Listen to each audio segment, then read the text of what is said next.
신약성경 로마서 6장입니다. 로마서 6장 20절에서 22절까지입니다. 우리 같이 로마서 6장 20절에서 22절까지 우리 함께 읽겠습니다.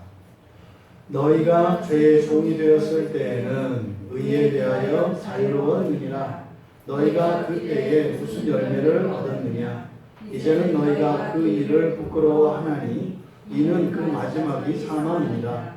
그러나 이제는 너희가 죄로부터 해방되고 하나님께 종이 되어 거룩함에 이르는 열매를 맺었으니 그 마지막은 영생이라. 아멘. 제가 한 번 더 읽습니다. 너희가 죄의 종이 되었을 때에는 의에 대하여 자유로웠느니라. 너희가 그때에 무슨 열매를 얻었느냐? 이제는 너희가 그 일을 부끄러워하나니 이는 그 마지막이 사망입니다. 그러나 이제는 너희가 죄로부터 해방되고 하나님께 종이 되어 거룩함에 이르는 열매를 맺었으니 그 마지막은 영생이라. 아멘. 바로 앞에 19절에서 이제 거룩함에 이르기 위해서 의에게 종으로 내주어라. 그러니까 거룩하기 위해서 의의 종으로 살아라. 뭐 이런 의미지요.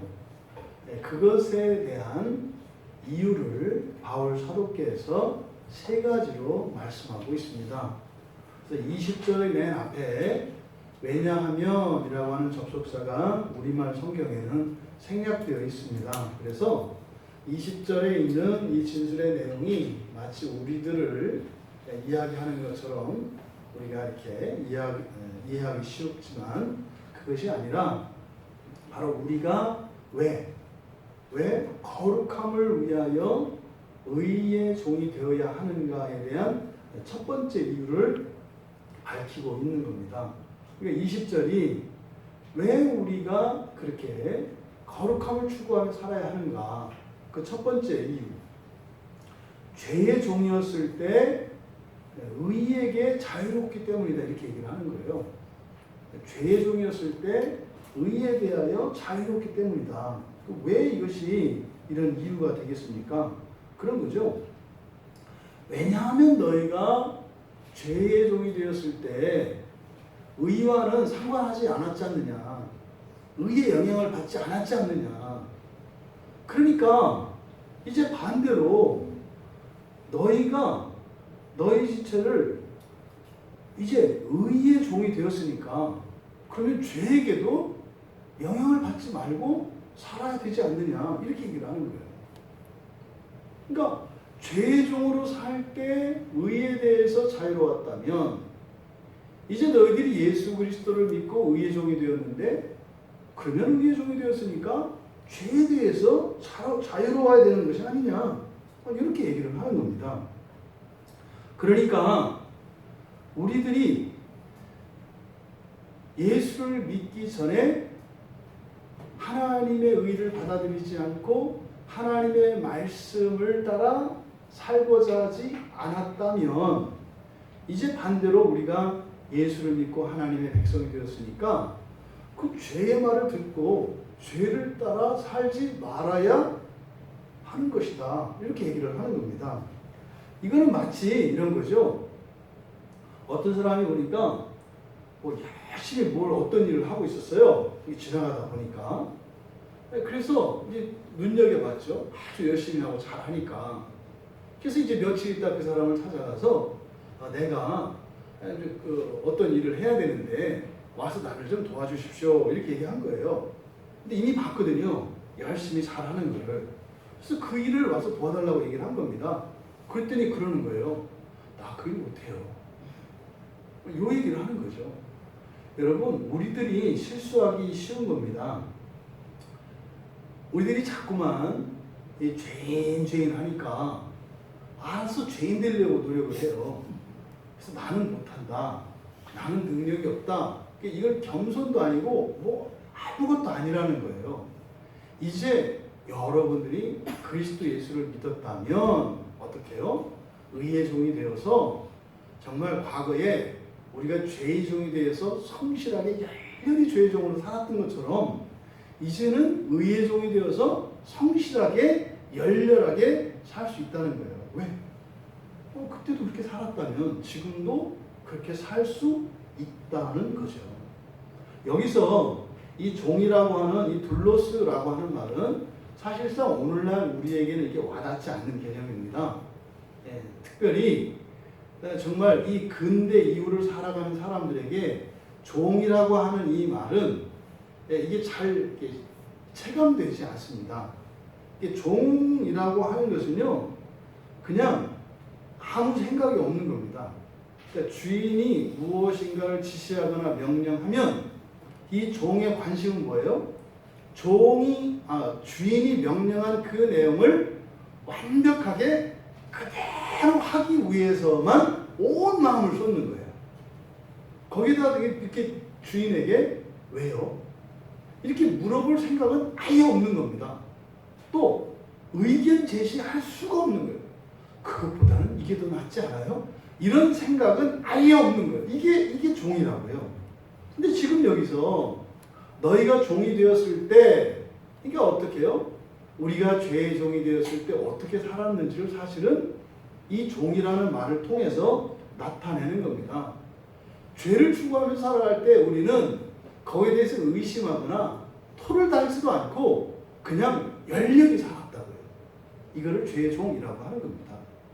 근데 다만 거기에는 또 어떤 의미가 있어요? 이 죄의 종이라고 하는 것은 자기 의지에 의해서 그런 것이 아니라 이것은 숙명과 같이 그렇게 될 수밖에 없는 상태죠. 거기에 저항할 수가 없는 게 종이기 때문입니다. 그래서 이 두 가지 의미, 열렬하게 죄를 추구하며 사는 것, 또 하나 그것은 그것이 열렬하게 살았지만 자기의 의지이기보다는 사실은 죄에게 매여서 끌려갔었던 것이라는 사실을 죄의 종이라고 하는 말로 나타냅니다. 그런데 의에 대해서 그때 자유로웠다 그런단 말이죠. 이 자유로웠다라고 하는 말은 어떤 결박이나 구속의 상태에서 풀려나는 것을 말합니다. 오늘날 우리 교회 안에서 자유라는 말을 많이 생각합니다. 우리 그리스도인들 마찬가지죠. 특별히 우리가 예수를 믿고, 저도 그 예수를 믿고 구원받았을 때, 구원받고 난 이후에 제가 살아가는 인생 안에서 누리는 큰 기쁨 중, 큰 유익 중 하나가 뭐냐면 자유로움입니다. 자유로움. 근데 이때 자유라고 하는 것은 무엇인가로부터 풀려나는 거라고 했어요. 이 자유라고 하는 것이 율법과 하나님의 말씀으로부터 누리는 자유라면 큰일 나는 거예요. 이런 자유를 자유라고 착각하는 사람들이 있어요. 예수를 믿고 예수를 믿는 사람들에게는 모든 죄가 사해졌기 때문에 그런 죄 짓는 일에 대해서 너무 겁먹지 마라. 이런 생각은 그 성경에서 말하는 자유가 아니죠. 우리가 예수를 믿고 누리게 되었다는 자유는 뭡니까? 죄로부터의 자유예요. 그러니까 죄로부터의 자유라고 하는 것은 뭐예요?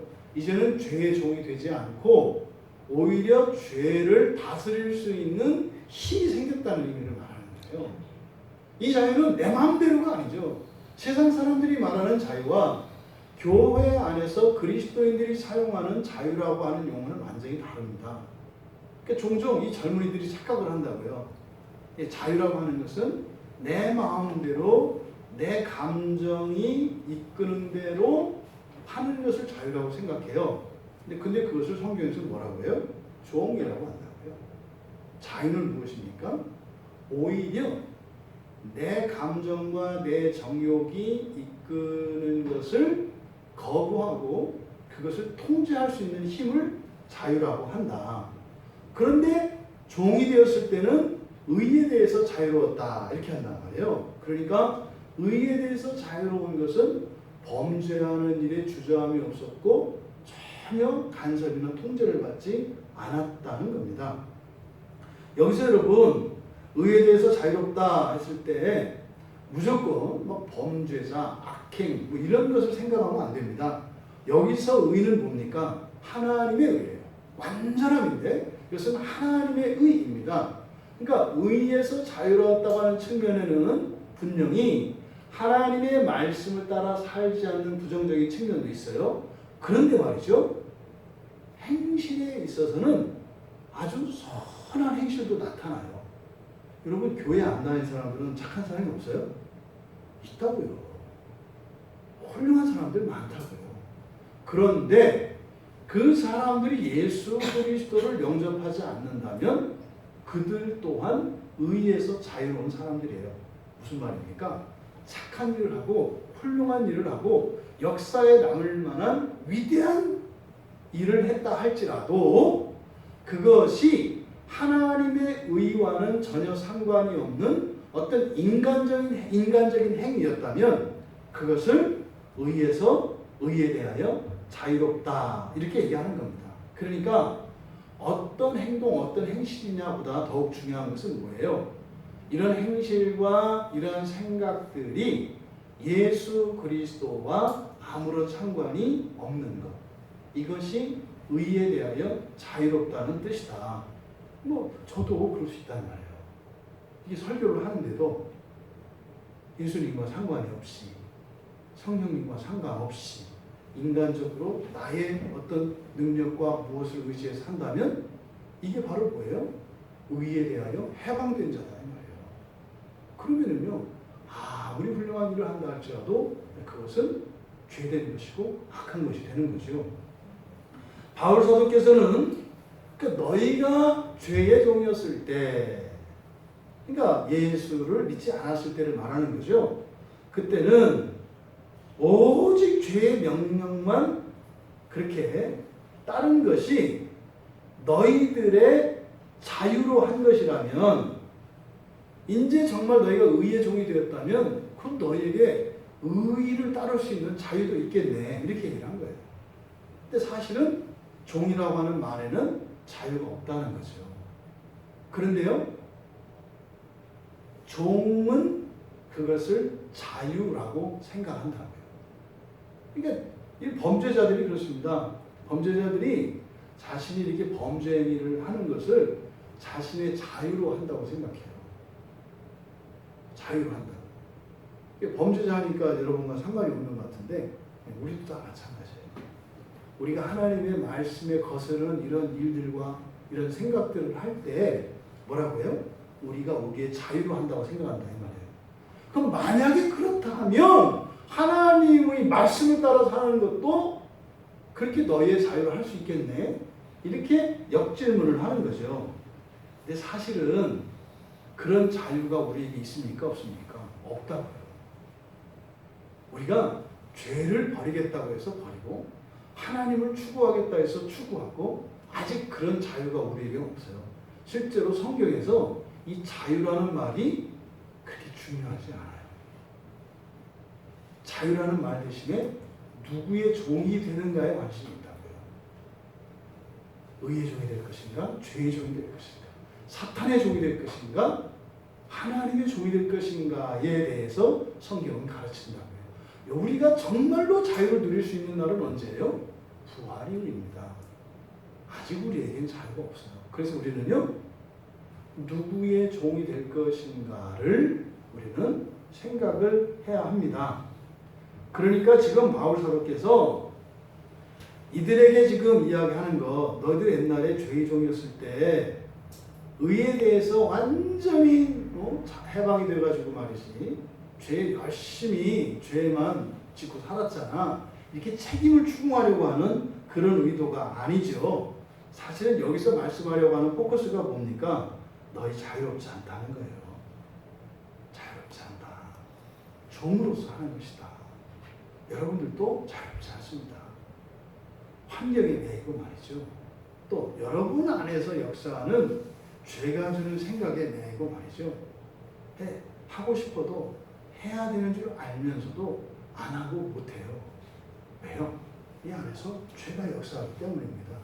또 하나님, 우리의 아버지가 하나님이셔서 이 세상을 창조하시는 권능과 권세를 가지신 분이시고 정말 그리스도를 내어주시기까지 무한히 사랑하셔서 우리가 필요한 것이라면 무엇이든지 다 내어주실 수 있는 분이신 줄 믿으면서도 우리는 우리 인생을 제한한다고요. 나는 안 돼. 이거는 안 돼. 그 안에서 우리들이 이런저런 생각을 하는데 그것을 자유라고 생각하는데 아니다. 우리는 뭐라는 거예요? 종이라는 겁니다. 자유로운 것 같지만 사실은 종이라는 겁니다. 그래서 죄를 따를 것이 아니라 누구를 따라야 한다? 의를 따라야 한다. 어차피 종으로 살아야 되는데 죄를 따를 것이 아니라 의를 따라야 한다. 여러분, 우리들에게는 이렇게 우리의 생각과 삶이 모순되고 이율배반적입니다. 하고 싶은 생각과 정반대되는 행동이 있다는 말이에요. 이율배반적인 게 있어요. 이것이 우리의 종된 존재론적인 그 한계입니다. 여러분, 그러니까요. 여러분들이 만약에 하나님 말씀대로 살아가고 싶을 때까지 기다린다면 여러분들은 하나님 말씀대로 살아갈 일이 있다 없다? 없다는 거예요. 때가 되면 오겠지요. 네, 오겠지요. 근데 그때가 안 오죠. 그런 거 있어요. 제 친구 중에 그런 친구가 있어요. 내가 마음만 먹으면 말이지, 이거 말하는 잘하는 친구가 있었어요. 그 친구는 평생 지금까지 마음을 안 먹어서 안 하고 못한대. 내가 마음 먹으면 니들 뭐 아무것도 아니야. 근데 도대체 그런 거 마음을 먹는 적을 본 적이 없어. 이런 거예요.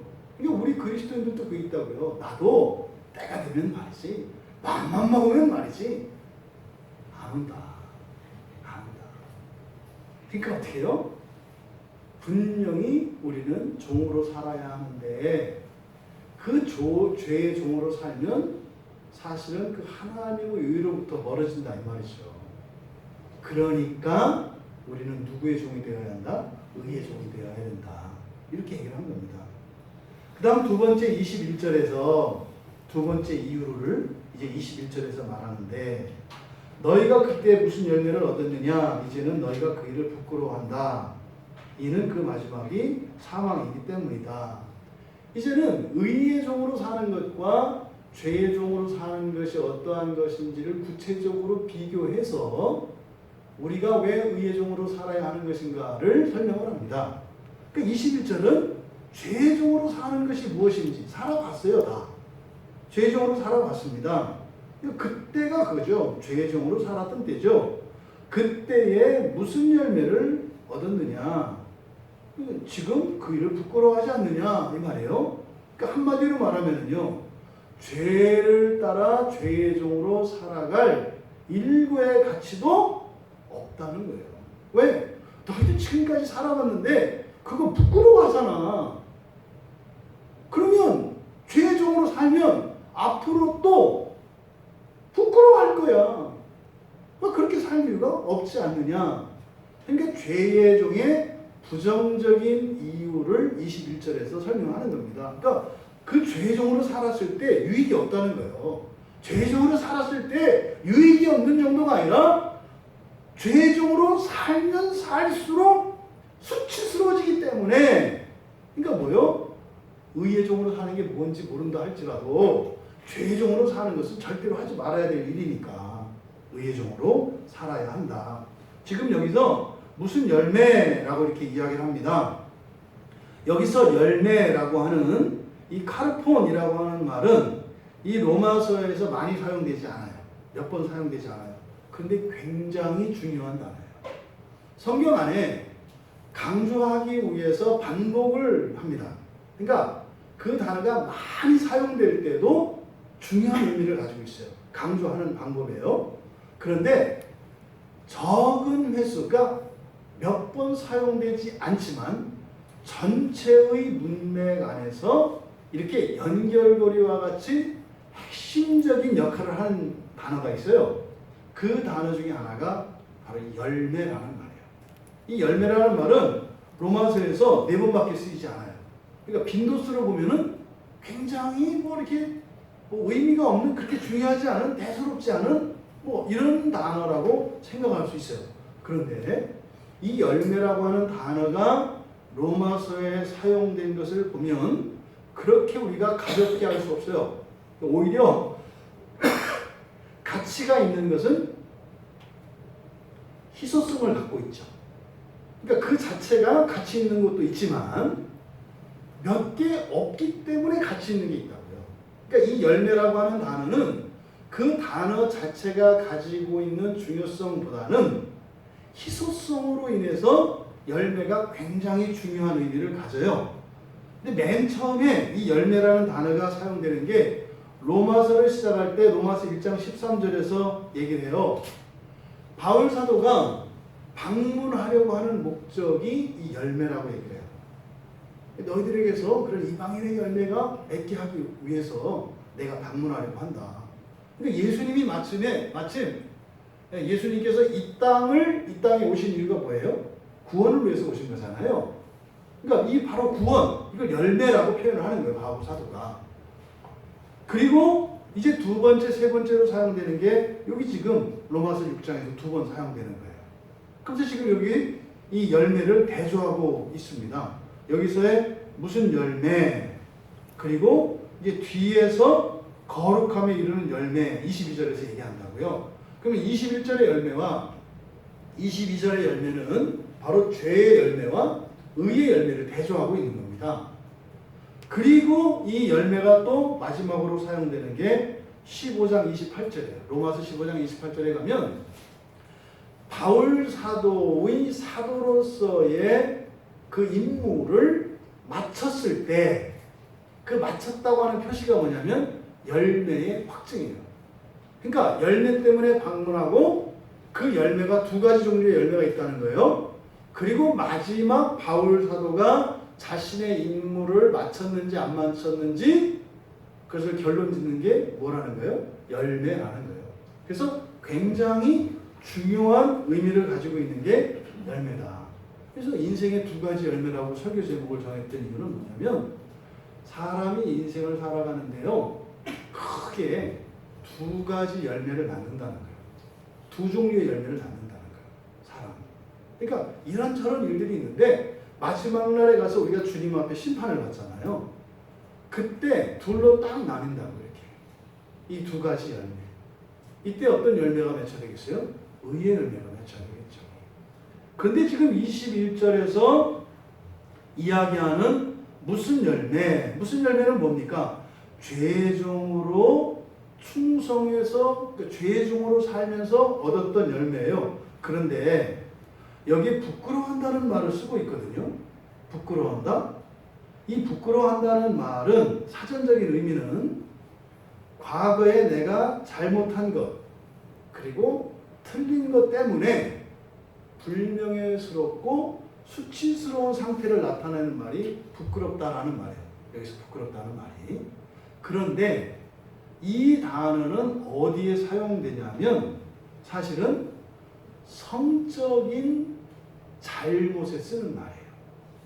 이 단어가. 이때 당시에 사람들은 여기서 이렇게 부끄러운 일, 그 일을 부끄러워하나니 할 때 그 일은, 그러니까 이 사람들이 딱 떠오를 때는 뭐예요? 과거에 성적으로 저지른 잘못과 범죄들을 얘기하는 거예요. 그러면 성경에서 성적인 범죄는 무엇과 연결됩니까? 우상숭배와 연결된다고요. 그러니까 오늘날 그리스도인들에게 적용하자면 그런 거죠. 네, 뭐 이렇게 외도한 거예요. 외도한 거예요. 이게 성적으로 이게 부끄러운 이런 일들을 말하는 거예요. 뭐가? 죄종으로 살았던 게 그렇다 이 말이에요. 또 뭐겠어요? 신앙적으로 외도한 거. 이거 우상숭배하는 거잖아요. 그러니까 뭐예요? 옛날에 그냥 친구 따라 점치하고 갔던 거. 그런 일들이 떠오르는 거예요. 이게 무당한테 한번 가서 또 이렇게, 네? 또 예수 믿으면 뭐 이렇게 무당이 가라고 한다는데 나는 가라고 하나 안 가나 해서 무당 두 판에 이렇게 돌아다녔다. 이제 쓸데없는 이런 거. 이런 일을 그래서 그 일이라고 이렇게 얘기한 거예요. 그러니까 이게 원천적으로는 그러니까 죄의 종으로 살았던 인생의 모든 일들을 이야기하는데 바로 이것을 성적인 것과 우상 숭배하는 이런 잘못들과 연결시킴으로써 그것은 뭐예요? 일고의 가치도 없을 뿐만 아니라 너무나 부끄러운 것이에요. 그래서 어떻게 해요? 하면 할수록 후회할 수밖에 없는 일이기 때문이라는 겁니다.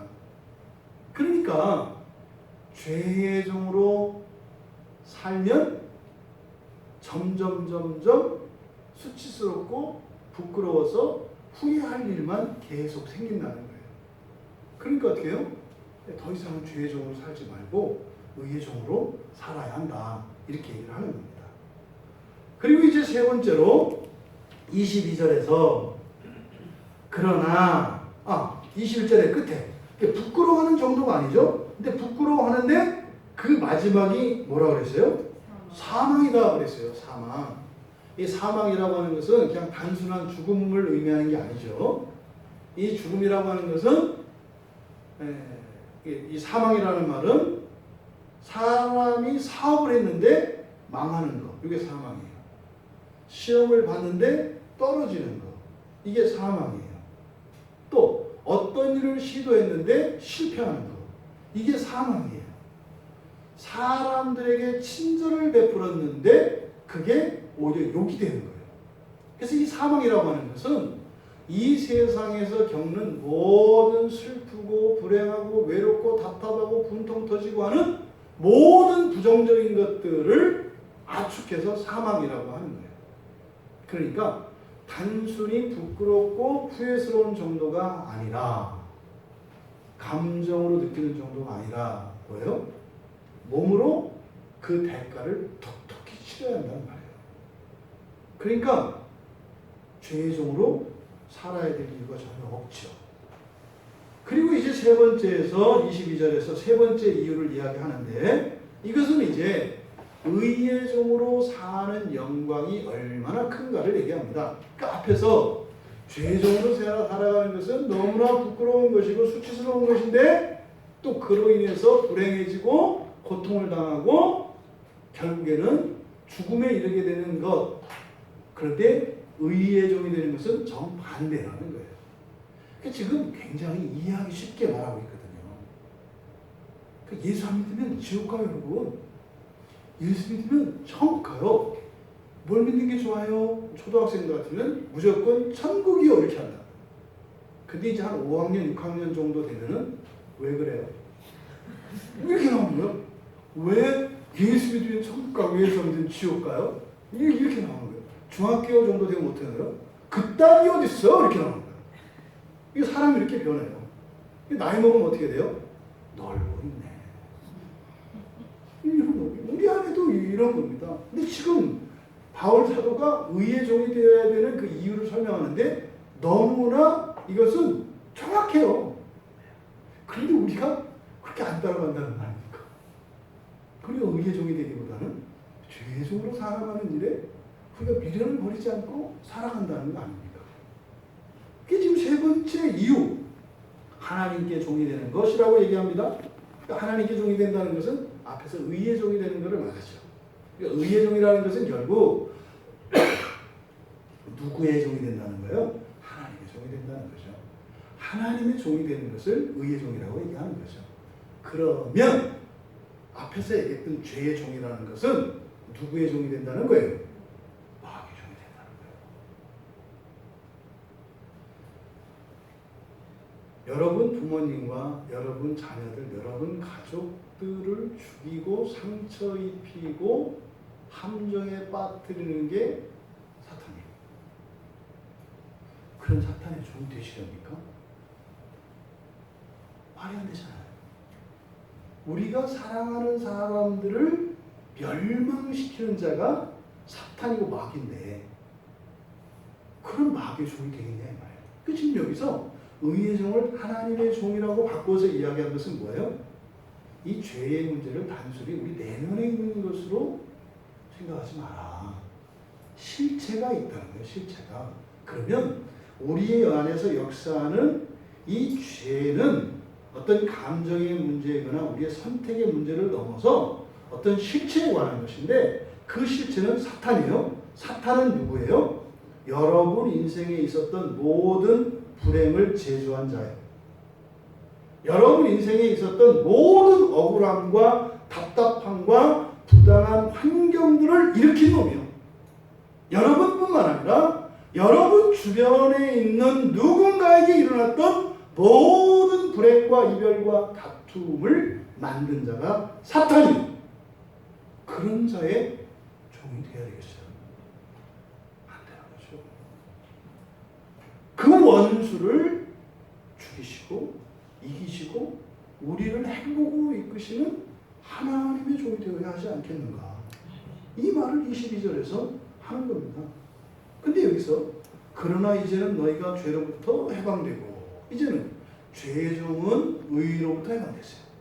근데 이제 하나님의 종들, 의의 종들은 어디에서 해방됐다?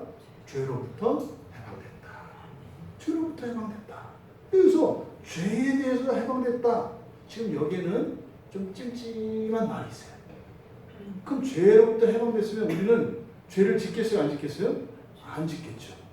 근데 문제는 우리가 죄를 져요. 이게 무슨 조합 속이냐. 죄에 대해서 해방됐다. 종이 아니래. 그런데 우리는 죄를 짓고 있어요. 뭘 얘기하려고 하는 걸까요? 옛날에 죄의 종이었을 때는 자유로가 아니라 사실은 뭐 때문에?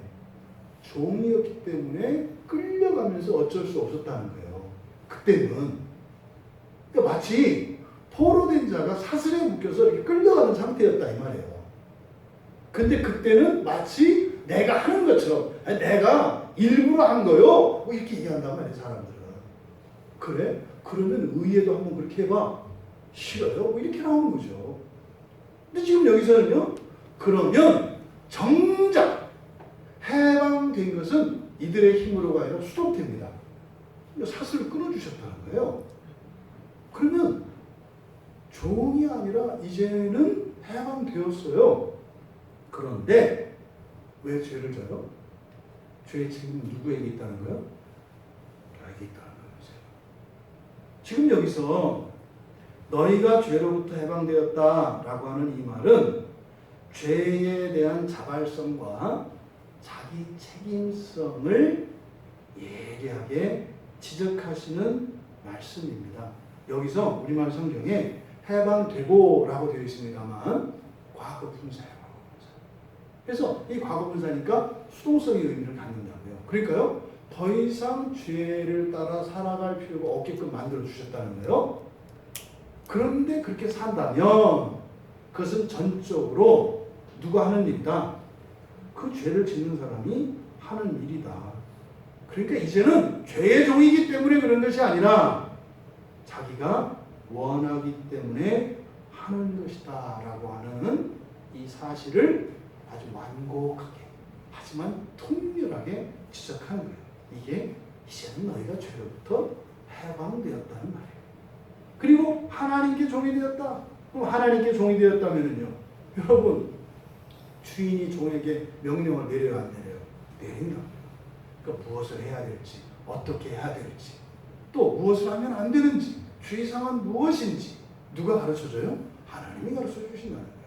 또 그 일을 하는데 필요되는 경비, 교통수단, 이 모든 능력과 힘과 자원을 하나님이 주시겠죠. 이 종은 종의 것으로 주인의 일을 하는 게 아니에요. 종은 주인의 것으로 주인의 일을 하는 게 종입니다. 그러니까 이제 너희들이 하나님께 종이 되었다라고 하는 것은 하나님께서 하나님의 뜻을 따라 살아갈 수 있는 길도 가르쳐 주시고 힘도 주시고 자원도 주신다라는 거예요. 그런데 안 한다는 거예요. 그런데 안 한다는 거예요. 그러니까 어떻게요? 하나님이 주신 능력과 힘이 있는데 그걸 내비두고 나가서 아르바이트 해가지고 그 아르바이트 해서 죄를 짓는다 이 말이에요. 이게 도대체 웬 열심이냐고. 아니 그냥 편안하게 이렇게 하면 되는데 그거를 이래가지고 그걸 가지고 또 하나님 말씀 안 들으려고 또 그렇게 돈을 버는 우리들 얘기입니다. 그렇게 이제 하나님께 종이 되어서 거룩함에 이르는 열매를 맺었다. 이게 이제 맺었다 이렇게 설명을 하는데 그대로 직역하면 거룩함을 위한 열매를 가지고 있다 이렇게 되어 있어요. 거룩함을 위한 열매를 가지고 있다. 이게 무슨 말이에요? 죄로부터 우리를 해방시켜 주셨고 하나님께서 또 하나님이 우리의 주인이 되어줘서 갈 길을 가르쳐 주셨고 힘과 능력과 자원을 공급해 주셔서 이걸 은혜라고 하죠. 그 은혜를 주셔서 어떻게 했다? 거룩함에 이르는 열매를 맺었다. 다시 말해 거룩함을 위한 그 열매를 가지고 있다. 이렇게 얘기를 하는 겁니다. 그러니까 여기서 말하는 열매, 여기는 정관사가 또 붙어 있어요. 그 열매. 그러니까 이 그 열매는 바로 앞에 나온 무슨 열매와 대조되는 거라고요. 그러면 앞에서 이야기했던 21절에서 말한 무슨 열매는 부끄러운 거라고요. 수치스러운 거라고요. 그런데 여기서 말하는 그 열매는 어떤 거라고요? 거룩함에 이르는 거라고요. 영광스러운 거라고요. 그러니까 대조를 시키고 있습니다. 그러니까 여기서 말하는 그 열매는 무엇이겠는가? 그러니까 거룩함에 이르는 열매, 거룩함을 위한 열매예요. 그러니까 이거는 뭐냐면 이 열매라고 하는 것은 증거입니다. 그러니까 예수를 믿는 사람들을 뭐라고 해요? 그리스도인이라고 한다고요. 그러니까 그리스도인으로 살아온 그 삶 전체를 얘기하는 겁니다. 여러분 요즘 예배드리고 있잖아요. 이걸 말하는 거예요. 이게 지금 거룩함에 이르는 열매예요.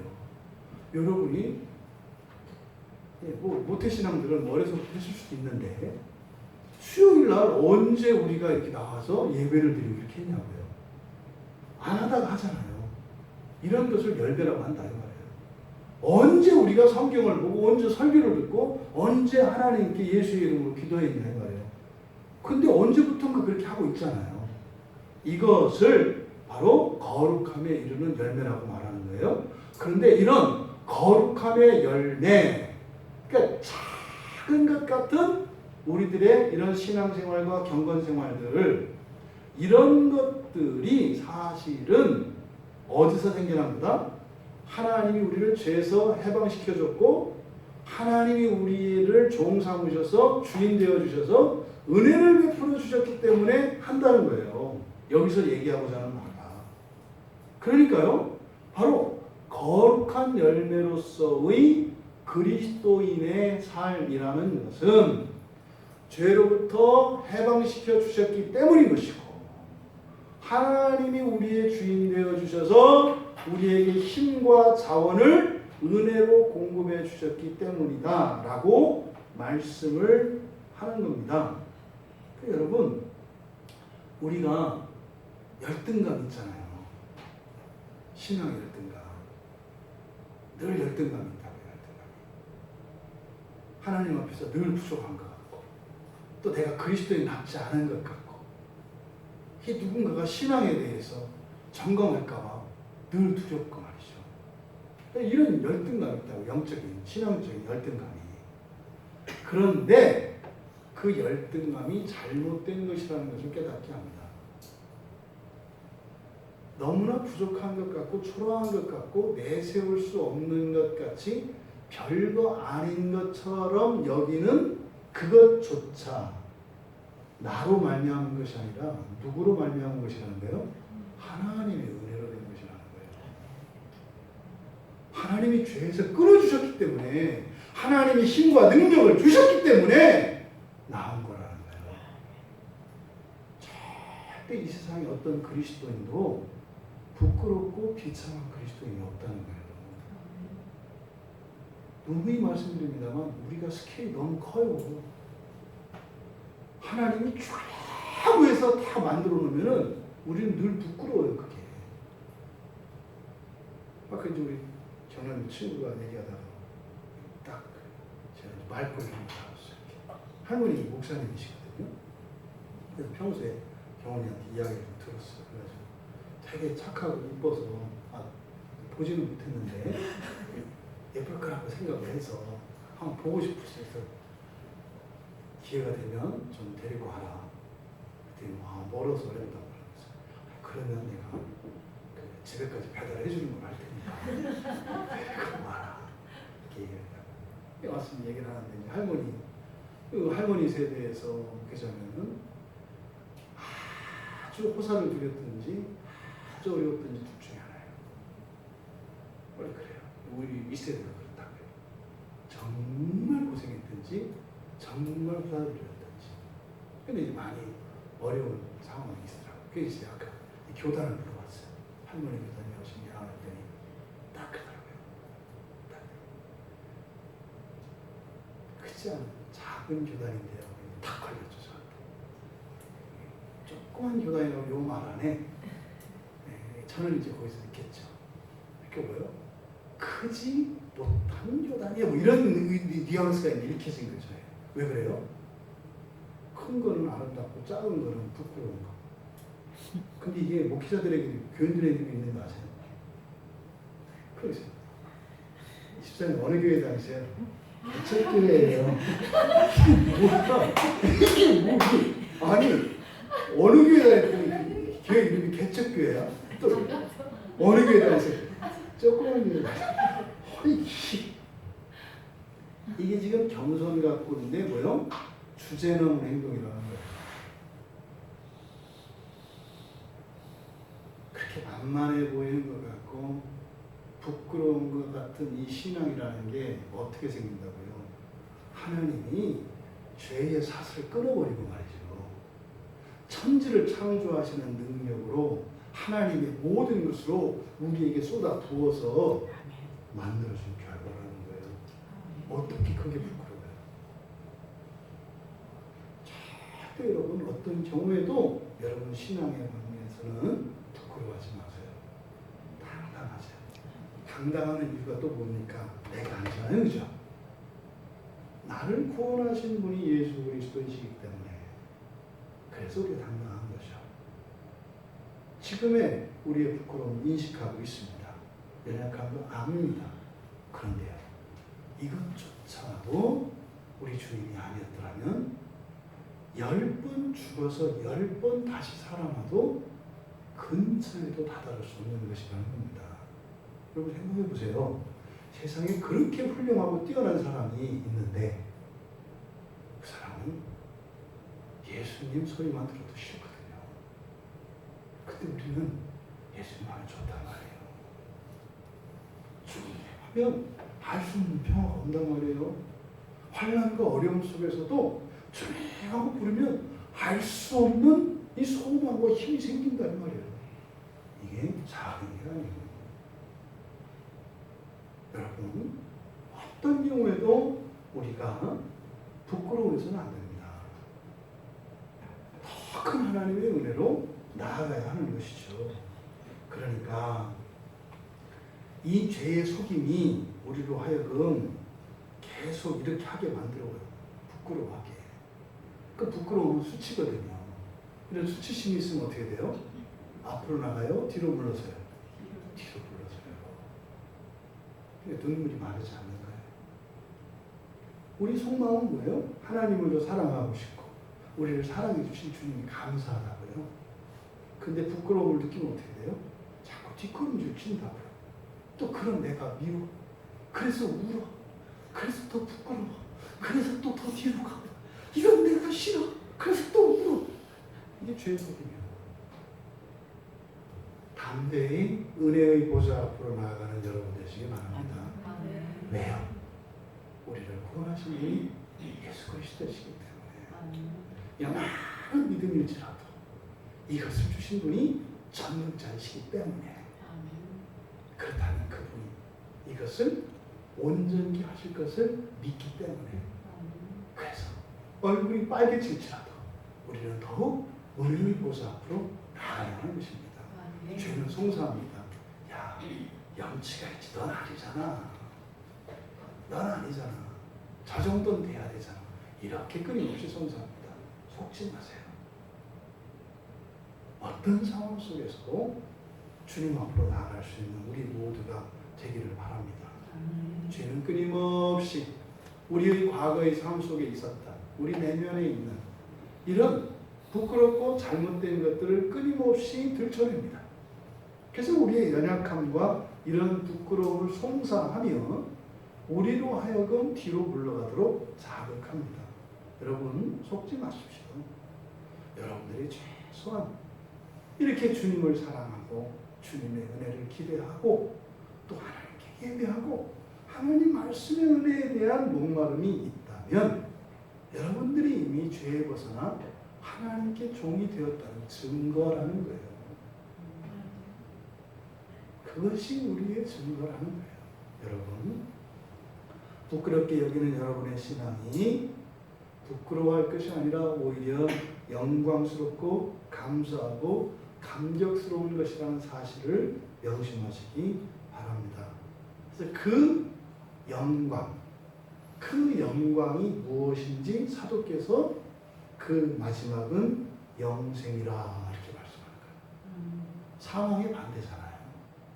지금은 초라한 것 같고 이런 거 있잖아요. 여러분 예수 믿고 이 세상에서 볼품없는 꼬랑지 같은 사람이 나요? 아니면 예수 안 믿고 다이아몬드 같고 머리와 같은 사람이 나요? 꼬랑지요. 네. 여기서 비교 대상은 꼬랑지냐 머리냐를 비교하면 안 된다는 거예요. 왜요? 예수 안에 있느냐 없느냐를 비교해야 된다는 거예요.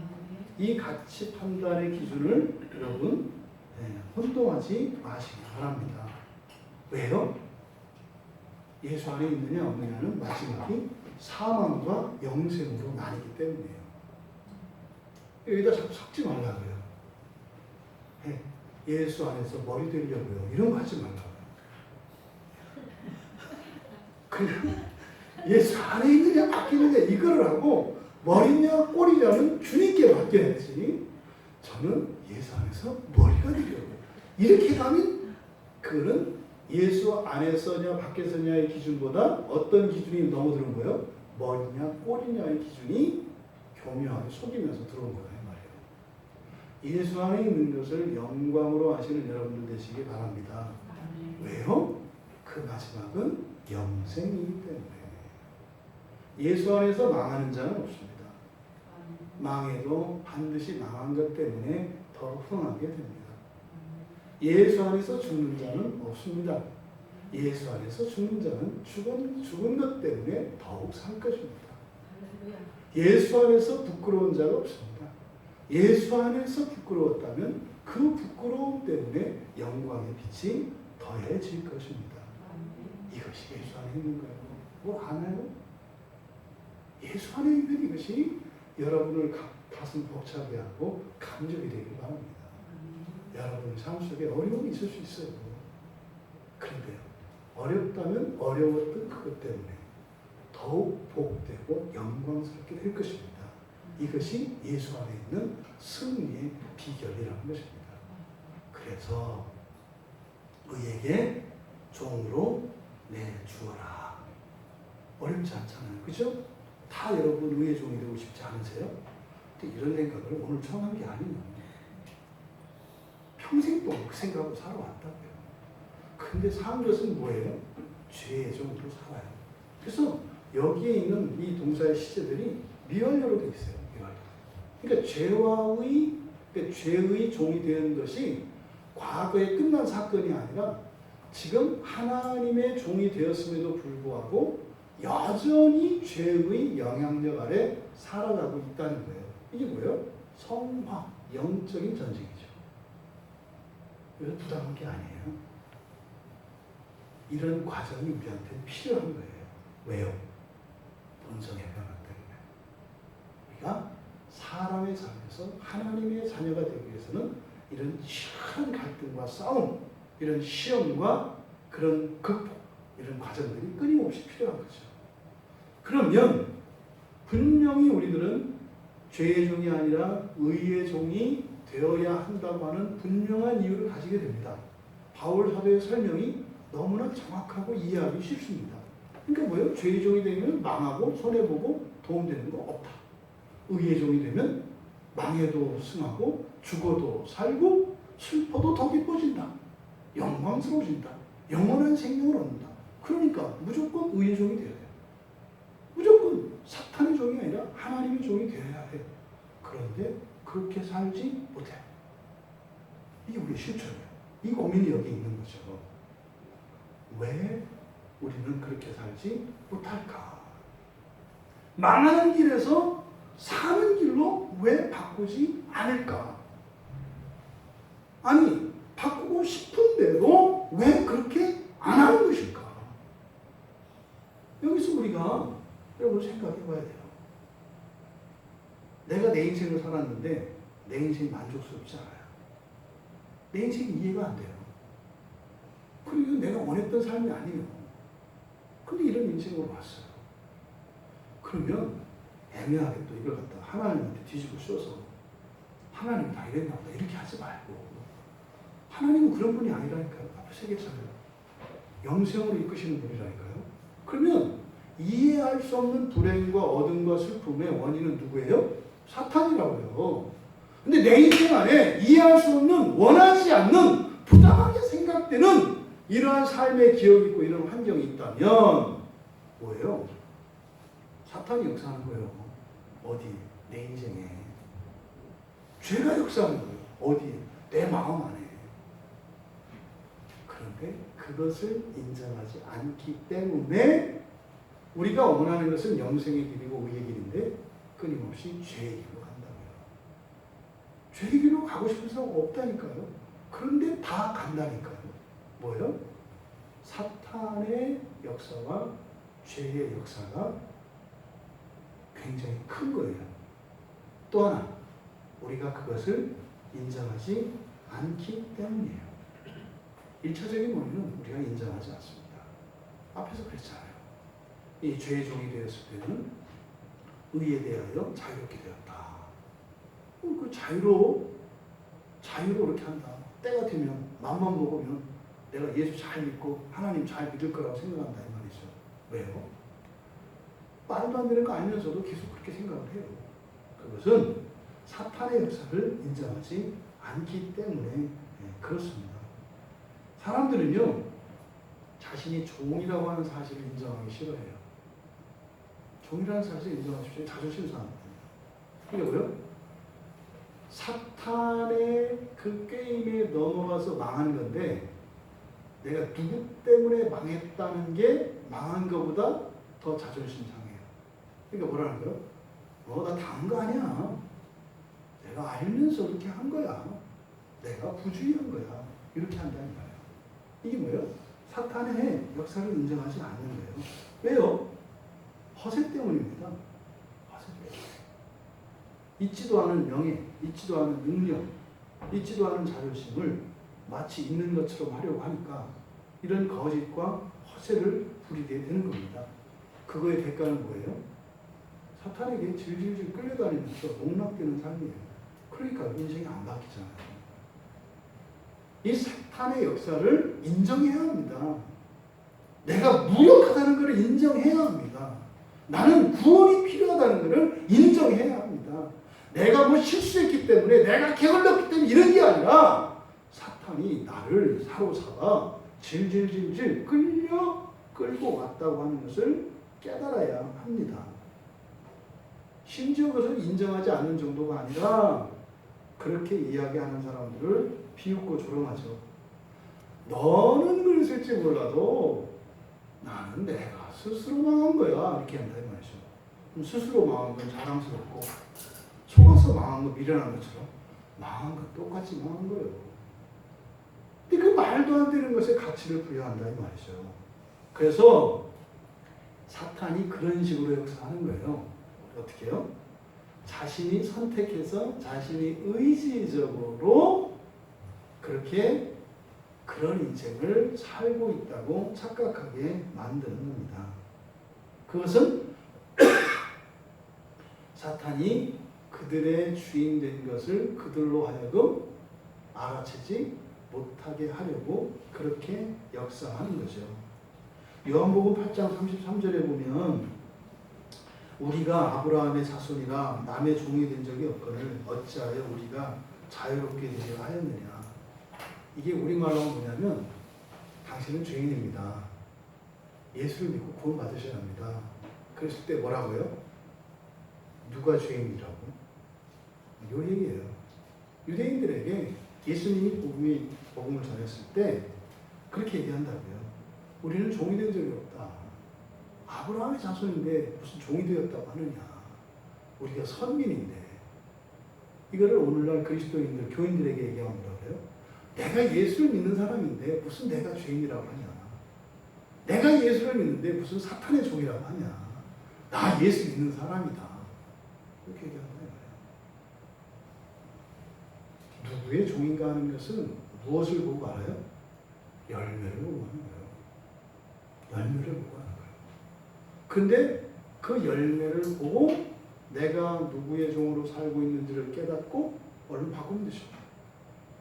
그런데 종이라고 하는 이 말이 주는 불쾌감 때문에 망하더라도 내가 종이라고 하는 사실을 인정하지 않으려고 합니다. 이게 우리 개인에게는 어떤 일이에요? 회개하지 않는 거예요. 회개하지 않는 거예요. 내가 잘못됐다, 틀렸다고 하는 것을 인정하기가 싫어요. 그 결과는 뭐라고요? 비참하고 불행한 인생을 계속 살아야 하는 거라고요. 여러분, 우리의 죄를 고백하고 회개하고 새로운 인생을 사는 것이 좋습니까? 아니면 내가 죄에 잡혀있다고 하는 그것을 인정하지 않고 끝까지 비참한 인생을 살아가는 게 좋겠습니까? 저는 우리가 회개하고 비참한 인생에서 벗어나 영광스러운 인생으로 바꾸어 살아가기를 바랍니다. 그러니까 이 유대인들의 거짓 항변이 오늘날 교회 안에서도 계속되고 있다는 거예요. 나는 회개할 필요가 없다. 나는 도움이 필요 없다. 다만 내가 조금 더 참고 조금 더 힘을 내면 된다. 거짓입니다. 하나님은 여러분들의 삶을 존귀한 삶으로 날마다 인도하십니다. 영광스러운 삶으로 날마다 인도하십니다. 그 삶으로 나아가시는 여러분 되시기 바랍니다. 이게 또 우리가 그렇게 의의 종으로 살지 못하는 죄의 문제라고요. 죄의 문제. 우리 마음 안에서 떠오르는 이런 판단과 이런 생각들을 죄의 생각인지 성령의 생각인지를 분별하지 못해요. 어떤 일을 할 때, 오늘 우리 경훈 친구가 교회 예배 나올 때 예배 가야 되겠다. 누구의 생각이었어? 성령의 생각이었어. 성령의 생각을 따라오는 거지. 그럼 인생이 바뀌는 거지. 인생이 바뀌는 거야. 오늘 안 왔으면 큰일 날 뻔한 거야. 안 왔으면 죄종이 돼가지고 죄질질 끌려가는 거예요. 이게 우스갯소리 같지만 진짜라고요. 우리 청년분이 계세요? 여러분들과 마찬가지죠. 성령께서 주시는 생각이 있고 죄가 주는 생각이 있다고요. 그때 우리가 무엇을 붙잡느냐에 따라서 우리의 운명이 바뀌어요.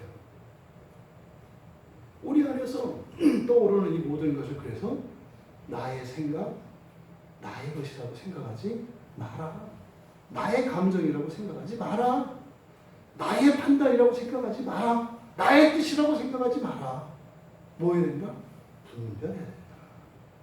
반대로 다른 이들의 행동과 다른 이들의 말, 이것을 그 사람의 것으로 동일시해서는 안 됩니다. 그걸 분별하실 수 있어야 돼요. 죄의 생각과 죄의 말이 떠올랐을 때는 그 사람의 인격과 동일시하면 안 됩니다. 그럼 어떻게 돼요? 미움이 생기고 저주가 생기고 원망이 생기고 갈등이 생기고 다툼이 생깁니다. 상대방에게서 죄가 역사할 때는 마음속으로 기도하고 좀 재워야죠. 반응할 일이 아니에요. 의미 있게 받아들이면 안 돼요. 그런 건 어떻게 해요? 그냥 마이로프 해라. 또 그런 것만 기도만 듣잖아. 그런 것이 뭐 문자로 와. 그런 건 읽는 게 아니에요. 그냥 지워버리는 거예요. 그리고 기도하는 거예요. 역사하는 죄를 멸하여 주시옵소서. 그랬을 때 그 사람의 마음에 평화가 와요. 끌어올랐던 악감정이 가라앉아요. 이렇게 살아가는 거죠. 그러니까 나 자신뿐만 아니라 다른 사람에게서도 그것이 성령의 생각인지 죄의 생각인지를 분별할 수 있어야 한다. 그것을 분별하지 못하기 때문에 우리가 죄의 종이 아닌데도 불구하고 죄의 종처럼 우리에게 하나님의 법을 따라 살 수 있도록 주신 능력과 그 자유로 죄를 따라 살아가는 이런 일들을 끌어낼 수가 있다. 그래서 의의 길을 살아가시는 여러분들 다 되시기 바랍니다. 그래서요, 일반적으로 내 뜻대로 살겠다 이렇게 생각하면 나는 망하겠다, 나는 사망을 위하여 살겠다 하는 것과 비슷해요. 우리 안에 있는 대부분의 내 뜻은 성령의 뜻이라기보다는 죄의 뜻이기 때문입니다. 그래서 세상에서 내 뜻대로 해, 이게 무슨 말이에요? 살다 망하고 죽으라 이렇게 얘기하는 거예요. 그럼 광고 카페 누구라가 아이 그거를 네 뜻대로 해 그런 얘기를 하거든. 특히 청년들. 그럼 뭐라고 하라고요? 그럼 나 망하라고 이렇게 하는 거예요. 내 뜻대로 하는 말을 내 뜻대로 해라고 하는 말을 좋아하지 말라는 거예요. 좋은 말이 아니라는 거예요. 내 뜻대로 해, 이건 뭐 하는 거라고요? 망하고 죽으라는 얘기다. 내 뜻대로 하면 돼요. 누구의 뜻대로 해야 돼요? 성령의 뜻대로. 근데 그것이 성령의 뜻인지 어떻게 알아요? 성경이죠. 성경을 통해서 우리는 그것이 죄의 뜻인지 성령의 뜻인지를 분별하는 겁니다. 우리를 진정으로 자유케 하시는 것은 하나님의 아들이신 예수 그리스도뿐이세요. 그러니까 예수 그리스도의 뜻은 성령을 통하여 우리에게 주어진다고요. 그러니까 그것을 분별하고 그것을 붙잡으면 돼요. 그것도 다른 사람도 마찬가지예요. 다른 이에게서도 그 성령의 뜻을 발견하고 그것을 붙잡으면 돼요. 그러면 우리는 사망에서 벗어나 영생으로 나아가게 될 것입니다. 사탄의 세력과 죄의 영향력에서 벗어나야 합니다. 바울 사도의 이런 설명은 누구라도 들으면 의의 종으로 살아가야 되겠다는 것이 아주 자명한 결론이에요. 근데 문제는 우리가 이렇게 살지 못해요. 그것을 뭐 때문이다? 사탄과 죄 때문이다. 그럼 이 사탄과 죄의 영향력으로부터 벗어날 수 있게 하는 힘은 뭐예요? 이걸 은혜라고 해요. 그래서 우리가 은혜를 의지해야 되는 겁니다. 은혜를 의지할 때 여러분들이 첫 번째로 가져야 되는 것은 최후의 승리를 확신하십시오. 최후의 승리를 확신하십시오. 여러분들을 은혜에 의해서 뛰어넘는 것은 승리를 확신하지 못하고 여러분들을 불안 속으로 밀어넣는 겁니다. 그러면 여러분에게 은혜가 공급되고 은혜를 붙잡지 못합니다. 은혜를 공급받아야 합니다만 그것보다 먼저 선결 조건은 뭐다? 최후 승리를 믿어라. 최후 승리를 확신해라. 지금 현상과 나의 예측이 아니라 하나님의 능력으로 승리가 나에게 주어졌다고 하는 이 확신 안에 거하라. 그래서요, 여러분이 실패하는 인생 같을지라도 최후 승리자는 여러분이라는 것을 기억하세요. 잊지 마세요. 때로는 가난과 환난이 끊이지 않는, 그래서 파도처럼 이렇게 막 몰려올지라도 여러분은 영원한 평화에 닻을 내리고 있다는 사실을 잊지 마세요. 그 닻은 끊어지지가 않아요. 그 닻은 끝입니다. 그리고 현실적으로 여러분들이 감당할 수 없는 이런 삶의 무게가 여러분을 짓누를지라도 여러분들을 무적의 힘으로 끌어내린 것 같을지라도 여러분의 영혼은 하늘을 향하여 날아오르는 독수리와 같이 끊임없이 비상하고 있다는 사실을 확신하시기 바랍니다. 죽는 것 같은데 살고 있다는 사실을 기억하라는 겁니다. 그 확신 안에서 은혜의 방편을 게을리하지 마십시오. 그 확신만 가지고 있어서 되는 게 아닙니다. 왜냐하면 그 끊임없는 사탄과 죄의 공격은 세력으로 우리에게 밀려오기 때문에 그것을 싸워서 이길 수 있는 힘이 있어야 합니다. 그 힘을 공급받는 것이 바로 은혜의 방편입니다.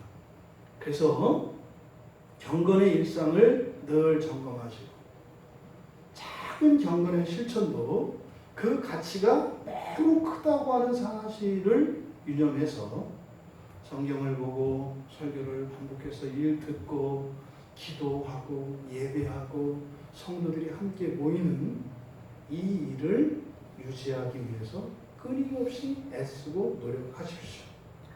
그러면 바울 사도의 가르침과 같이 죄의 종이 아니라 의의 종으로 살아야 나에게 유익하고 그것이 합리적인 삶이라고 하는 우리의 이성적인 판단을 따라 살아갈 수 있게 될 것입니다.